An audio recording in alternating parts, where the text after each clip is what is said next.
اخلاق سے قومیں بنتی ہیں اور بگڑتی ہیں۔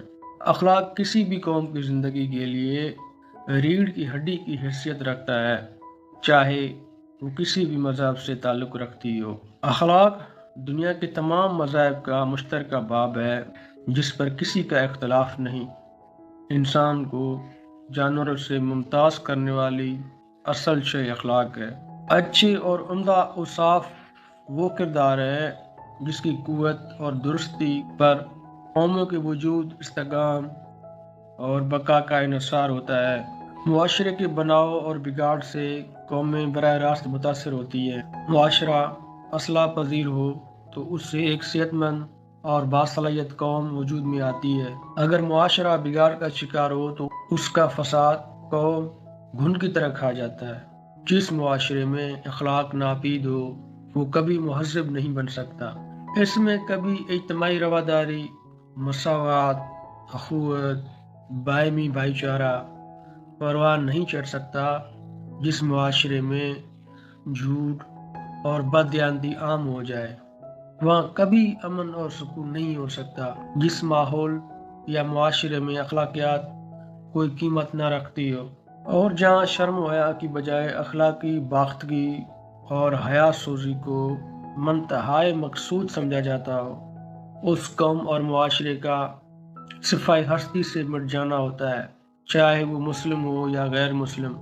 دنیا میں عروج و ترقی حاصل کرنے والی قوم اچھے اخلاق کی مالک ہوتی ہے، جبکہ برے اخلاق کی حامل قوم زوال پذیر ہو جاتی ہے۔ یہ منظر آپ اس وقت دنیا میں اپنے شرق و غرب میں نظر دوڑا کر دیکھ سکتے ہیں۔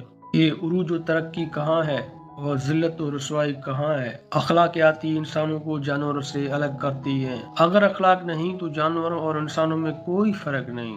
اخلاق کے بغیر انسانوں کی جماعت انسان نہیں بلکہ حیوانوں کا ریوڑ کہلائے گی۔ انسان کی عقل قوت جب تک اس کے اخلاقی رویے کی ماتحت کام کرتی ہے تمام معاملات ٹھیک چلتے ہیں، اور جب اس کے سفلی جذبے اس پر غلبہ پا لیں تو یہ نہ صرف اخلاقی وجود سے ملنے والی روحانی توانائی اسے محروم کر دیتے ہیں بلکہ اس کی عقل استعداد کو بھی آخرکار ختم کر دیتی ہے، جس کے نتیجے میں معاشرہ درندگی کا روپ دھار دیتی ہے اور معاشرہ انسانوں کا نہیں انسان نما درندوں کا منظر پیش کرنے لگتا ہے۔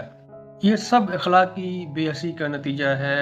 انسان کی اخلاقی جس اسے اپنے حقوق اور فرائض سے آگاہ کرتی ہے۔ اجتماعی کا اصل حسن احسان، ایثار، حسن و معاملات، اخوت، رواداری اور قربانی سے جنم لیتا ہے۔ جب تک اخلاقی حس لوگوں میں باقی رہتی ہے وہ اپنے فرائض کو ذمہ داری اور خوش دلی سے ادا کرتے ہیں، اور جب یہ حس مردہ اور وحشی ہو جاتی ہے تو پورے معاشرے کو مردہ اور وحشی کر دیتی ہے، تو وہ لوگوں کے حقوق کو خونی درندوں کی طرح کھانے لگتا ہے۔ تو ایسے معاشرے میں ظلم و فساد عام ہو جاتا ہے۔ انسان میں حیوانی حس کا وجود صرف لینا جانتا ہے، دینا نہیں، چاہے اس کا لینا دوسروں کی موت کی قیمت پر کیوں نہ ہو۔ اور بدقسمتی سے یہی صورتحال آج ہمارے معاشرے میں جنم لے چکی ہے۔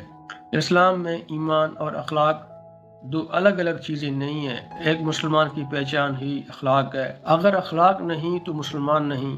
یہ نہیں ہو سکتا کہ ایک مسلمان ایمان کا دعویٰ کرے مگر اخلاقیات عاری ہوں۔ ہمارے پیارے نبی کریم صلی اللہ علیہ وسلم کائنات میں اخلاقیات کا سب سے اعلیٰ نمونہ ہے، جس پر اللہ کریم کی کتاب لا ریب مہر تصدیق ثابت کر رہی ہے۔ اس میں لکھا ہے کہ انک لعلی خلق عظیم، بے شک تم بڑے عظیم اخلاق کے مالک ہو، اور ایسا کیوں نہ ہو آپ اخلاق کی اعلیٰ معیار کی تعلیم و تربیت اور درستگی کے لیے مبعوث فرمائے گئے۔ فرمایا میں اعلیٰ اخلاق کی شرافتوں کی تکمیل کے لیے بھیجا گیا ہوں، یعنی میں اخلاق کی تمام قدروں کو عملی صورتوں میں اپنا کر اپنے اوپر نافذ کر کے تمہارے سامنے رکھنے اور ان کو اسوہ حسنہ بنا کر پیش کرنے کے لیے بھیجا گیا ہوں۔ ہمارے آقا کی پوری زندگی پیکر اخلاق تھی، کیونکہ آپ نے قرآنی اخلاقیات تعلیمات سے اپنے آپ کو مزین کر لیا تھا۔ آپ کے اخلاق قرآن کے احکامات تو ارشادات کا آئینہ تھا۔ قرآن کا کوئی خلق ایسا نہیں ہے جس کو آپ نے اپنی زندگی میں نہ سمو لیا ہو۔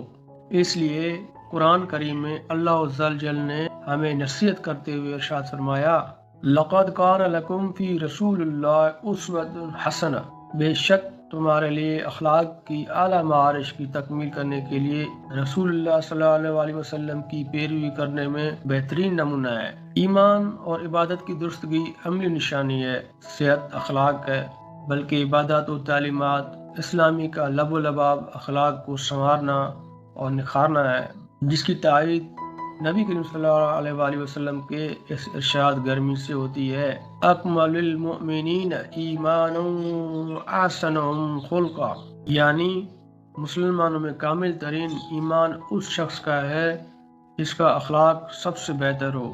نبی کریم صلی اللہ علیہ وسلم کی اخلاق کی ترتیب بتاتے ہوئے فرمایا اخلاق یہ ہیں کہ تمہیں گالی دے تو تم جواب میں اس کو دعا دو، یعنی گالی کا جواب گالی سے نہ دو بلکہ دعا اور اچھے الفاظ سے دو۔ جو تمہیں برا کہے تم اس کو اچھا کہو، جو تمہاری بدخوئی کرے تم اس کی تعریف اور اچھائی بیان کرو، جو تم پر زیادتی کرے تم اسے معاف کرو۔ یہ ہمارے اخلاق کی تربیت کا سب سے اعلیٰ نمونہ ہے۔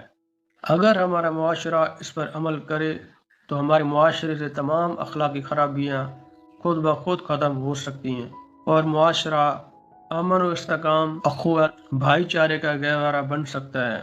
اگر کوئی تمہیں گالی دیتا ہے تو تم اس کے جواب میں اسے دعا دو، تو ایک دن اسے خود بخود شرم آئے گی کہ میں تو اسے گالی دیتا ہوں اور مجھے جواب میں دعا دیتا ہے، تو مجھے شرم آنی چاہیے کیوں نہ میں بھی دعا دوں اور اس کی تعریف کروں کہ وہ ایک اچھا انسان ہے جو میری گالی کے جواب میں دعا دیتا ہے، گالی کا جواب گالی سے نہیں دیتا۔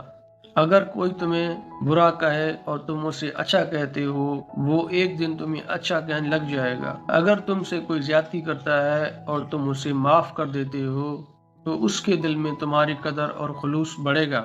اگر تمہارے کوئی حقوق تلف کرتا ہے تو تم اس کے حقوق کی محافظ بن جاؤ تو یقیناً اسے بھی شرم آئے گی اور اس طرح معاشرہ خود بخود سدھرتا چلا جائے گا۔ بدقسمتی سے آج ہمارے اس معاشرے میں اخلاقیات، تہذیب و تمدن اور تربیت، تعدیب کے آثار ہی نہیں پائے جاتے، جس کی وجہ سے نبی کریم صلی اللہ علیہ وسلم کے اخلاق و حسنہ سے دوری ہے۔ یہی وجہ ہے کہ ہم قوموں میں رسوا اور زوال پذیر ہو رہے ہیں اور بگاڑ کا گھن ہمیں دیمک کی طرح کھا رہا ہے۔ وہ دین جس کی حقیقی پہچان اخلاقیات کا عظیم باب تھا اور جس کی تکمیل کے لیے رسول کرم صلی اللہ علیہ وسلم مبعوث کیے گئے تھے، وہ دین جس نے معاملات کو اصل دین قرار دیا تھا، آج اسی دین کے ماننے والے اخلاقیات اور معاملات میں اس پستی تک گر چکے ہیں کہ عدالتوں میں مقدمات کی بھرمار ہے، جیل خانہ جات میں جگہ تنگ پڑ رہی ہے، گلی گلی، محلہ محلہ، جگہ جگہ لڑائی جھگڑا، گالم گلوچ، ظلم و زیادتی، فساد، کینہ، حسد، حق تلفی اور مفاد پرستی عام ہے۔ منشیات کے بازار، ہوس کے اڈے، شراب خانے، جوا، چوری، ڈاکہ زنی، قتل و غارت گری، زناکاری، رشوت خوری، سود حرام خوری، دھوکہ دہی، بددیانتی، جھوٹ، خوشامد، دوگلے پن، حرص، لالچ، ملاوٹ، ناپ تول میں کمی۔ آخر وہ کون سا اخلاق مرض اور بیماری ہے جو ہم میں نہیں؟ خود غرضی اور بدعنوانی، کرپشن کا ایسا کون سا طریقہ ہے جو ہم میں نہیں؟ دھوکہ دہی اور مفاد پرستی کی ایسی کون سی قسم ہے جو ہمارے یہاں زوروں پر نہیں؟ تشدد اور تعصب اور انسانی دشمنی کے ایسے کون سے مظاہر ہیں جو ہمارے اسلامی معاشرے میں دیکھنے کو نہیں ملتے، مگر پھر بھی ہم مسلمان کہلوانے میں ذرا شرم محسوس نہیں کرتے؟ ایسے غلیظ اخلاق و اطوار والی قوم کا مسلمان کہلوانا تو دور کی بات ہے۔ ہمارے اسلاف کہتے ہیں کہ ایسے میں اسلام، اللہ اور رسول کا نام پاک بھی اپنی ناپاک زبانوں میں لینے کی جسارت نہ کرو، اس لیے کہ تم ان کی بدنامی کا باعث بنتے ہو۔ گر نداری از محمد رنگ و بو، از زبان خود میرسالہ نام ہو۔ یہ فارسی میں لکھا گیا ہے، یعنی اگر تمہاری سیرت و کردار، اخلاق و اطوار اپنے نبی کے رنگ و بو برابر نہیں آتی تو تمہیں قطعاً یہ زیب نہیں دیتا کہ اپنی ناپاک زبان سے آپ کا نام پاک لینے کی جسارت کرو۔ مسلمان کہلوانا تو دور کی بات ہے، کیونکہ ایسے گھٹیا اوصاف والی قوم کا مسلمان کہلوانا عظیم اخلاق والے دین حق اسلام کو بدنام کرنے والی بات ہے۔ آج دنیا میں اسلام بدنام ہے اور اس کا حقیقی چہرہ مسخ ہو چکا ہے۔ یہ کسی اور نے نہیں، خود ہم نے کیا ہے۔ آج دنیا اس پر طنز و تنقید اور ببیتیاں کسنے لگی ہے۔ آج دنیا کے ہر کونے سے انگلی ہمارے عظمت والے دین پر اٹھتی ہے، اس پر نکتہ چینیاں کی جاتی ہیں، اس پر ہنسی تضحیک اور اس کے خاکے تراشے جاتے ہیں، اور باطل اسے دنیا سے ناپید کرنے کی کوشش اور کشمکش میں ہے۔ آج دنیا اسے بد خلقی، ناانصافی، ظلم و زیادتی کا دین تصور کرتی ہے، صرف ہمارے اوصاف کی وجہ سے۔